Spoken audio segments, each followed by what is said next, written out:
الحمد لله كفى وسلام على عباده الذين اصطفى ما بعد أعوذ بالله من الشيطان الرجيم بسم الله الرحمن الرحيم وأوحى ربك إلى النحل أن اتخذي من الجبال بيوتا ومن الشجر ومما يعرشون.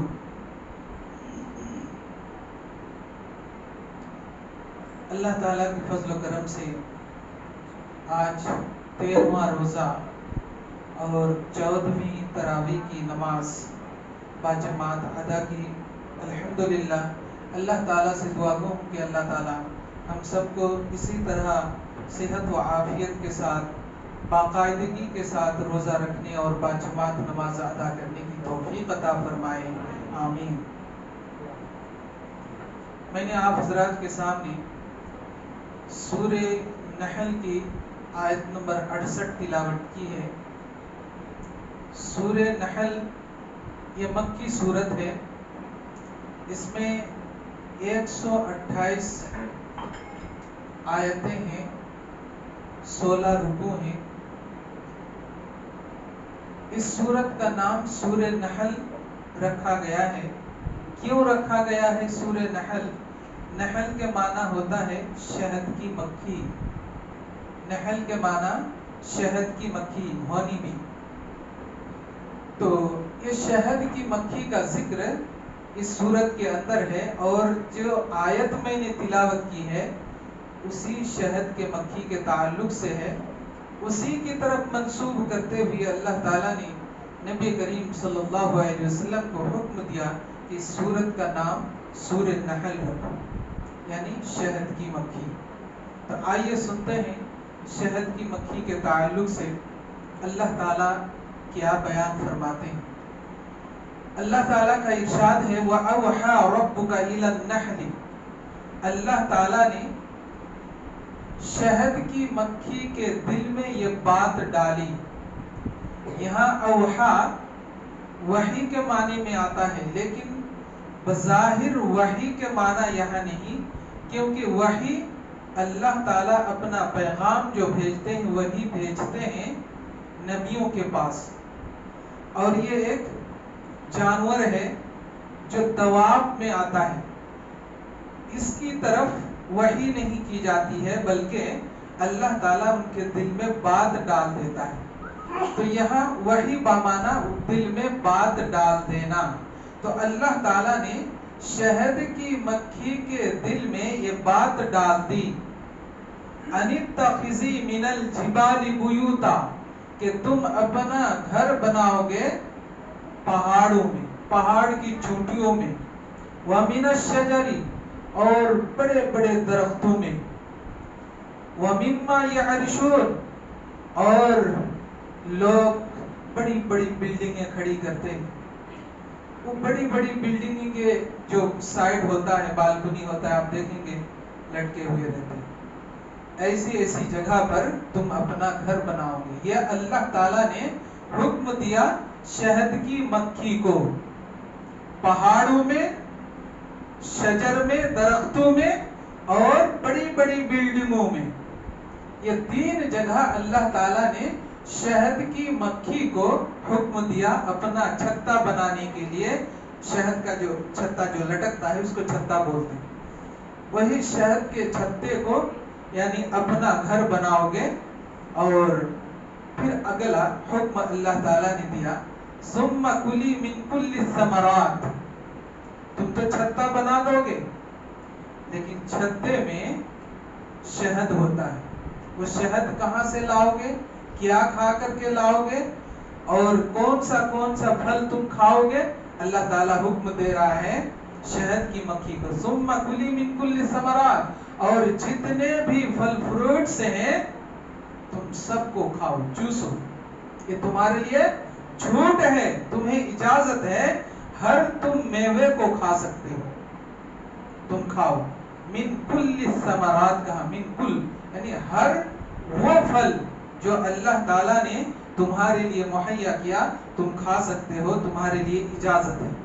فَاسْلُكِي سُبُلَ رَبِّكِ ذُلُلًا، اور تمہارا راستہ وہی ہوگا جو اللہ تعالیٰ نے تمہارے لیے آسان کیا ہے. کیا مطلب؟ شہد کی مکھی ایک ایسا جانور ہے، ایسا دواب ہے کہ جس راستے سے وہ مکھی جاتی ہے اسی راستے سے وہ واپس بھی لوٹتی ہے. یہ اللہ تعالیٰ کا حکم ہے. اللہ تعالیٰ کے حکم کی خلاف ورزی نہیں کرتا. ہم کریں گے، ہم کر لیتے ہم انسان، لیکن وہ نہیں کرتے. شہد کی مکھی اللہ کے حکم کی خلاف ورزی نہیں کرتے. جس راستے سے اپنے چھتا سے نکل کر کے وہ جاتی ہیں شہد کو چوسنے کے لیے، مدھو کو چوسنے کے لیے، رس کو چوسنے کے لیے، پھر چوس کر کے واپس اپنے چھتے میں اسی راستے سے وہ آتی ہیں جس راستے سے وہ گئی. اس لیے اللہ تعالیٰ نے کہا کہ فَاسْلُكِي سُبُلَ رَبِّكِ ذُلُلًا. اللہ تعالیٰ نے تمہارے لیے وہ آسان کر دیا ہے وہ راستہ، جس راستے سے تم جاؤ گے اسی راستے سے تم واپس لوٹو گے. اب واپس لوٹے پھل کا رس چوس کر کے، نہ جانے کیا کیا پھل چوستے ہیں. وہ جو پھول ہوتا ہے پھول پر بیٹھتے ہیں، اس کا رس چوستے ہیں اور چوس کر کے وہ لے کر واپس آتے ہیں. یخرج من بطونها شراب مختلف الوانه فیہ شفاء للناس. وہ چوس کر کے آتے ہیں اور اپنے پیٹ میں وہ سارا رس پیٹ میں محفوظ کر لیتے ہیں. شراب مختلف الوان، اور وہ جو چوسا ہوا وہ شہد، وہ رس مختلف رنگ کے ہوتے ہیں. مختلف الوان ہو، اس کا رنگ مختلف ہوتا ہے. مثال کے طور پر کوئی لال پھول میں بیٹھا تو اس کا رس لال نکلتا، کوئی پیلے پھول میں بیٹھا اس کا رس پیلا نکلتا، کوئی ایسے پانی کا کلر کا ایسا پھول نکلتا تو پانی جیسے ہوتا. مختلف یعنی زرد، پیلا، سفید، لال، یہ مختلف رنگ جو ہے نا وہ چوستے ہیں اور ویسا ہی شہد وہ چھوڑتے ہیں اپنے چھتے میں. مختلف الوانہ، اللہ تعالیٰ کے حکم سے وہ شہد، وہ رس چوس کر کے آتے ہیں اور مختلف رنگ کے وہ شہد چھوڑتے ہیں. اب یہاں پر اللہ تعالیٰ نے جو حکم دیا تھا وہ حکم کو بجا لایا. رس کو چوس کر کے لایا، اپنے چھتے میں بیٹھا، اور چھتا بھی دیکھیے جب وہ مکھیاں اڑ جاتی ہے تو کتنی خوبصورت لگتا ہے. اس کا سوراخ دیکھیے کتنی خوبصورت لگتا ہے. اتنی خوبصورت کر کے اپنا گھر بناتی ہے وہ شہد کی مکھی، اور اسی گھر میں وہ شہد چھوڑتی، شہد چھوڑتی ہے مختلف رنگ کے. کس لیے چھوڑتے ہیں؟ کس کے فائدے کے لیے چھوڑتے ہیں؟